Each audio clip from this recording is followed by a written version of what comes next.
उद्यद्भानुसहस्रकोटिसदृशां केयूरहारोज्ज्वलां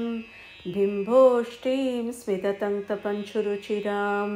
पीताम्बरालङ्कृतां विष्णुब्रह्मसुरेन्द्रसेवितपदां तत्त्वस्वरूपां शिवां मीनाक्षीं प्रणतोऽस्मि सन्ततमहं कारुण्यवारां निधिं मुक्ताहारलसत्क्रीटरुचिरां पूर्णेन्दुवक्त्रप्रभां सिञ्चिन्नूपुरकिङ्किणीमणिधरां पद्मप्रभाभासुरां सर्वाभीष्टबलप्रदां गिरिसुतां वाणीरमासेवितां मीनाक्षीं प्रणतोऽस्मि सन्ततमहं कारुण्यवारां निधिं श्रीविद्यां शिववामभागनिलयां ह्रीङ्कारमन्त्रोज्ज्वलां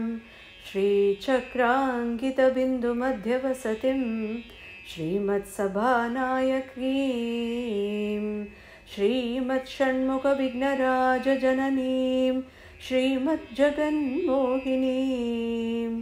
मीनाक्षीं प्रणतोऽस्मि सन्ततमहं कारुण्यवारां निधिं श्रीमत्सुन्दरनायिकां भयहरां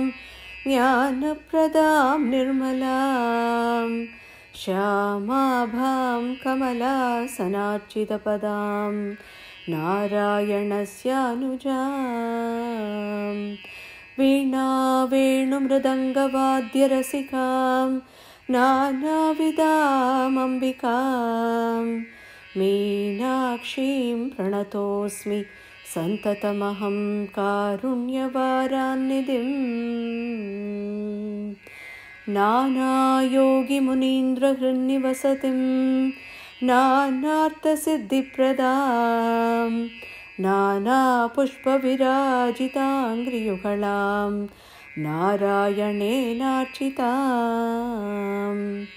नादब्रह्ममयीं परात्परतरां नानार्थतत्त्वात्मिकां मीनाक्षीं प्रणतोऽस्मि सन्ततमहं कारुण्यवारां निधिं मीनाक्षीं प्रणतोऽस्मि सन्ततमहं कारुण्यवारां निधिम्।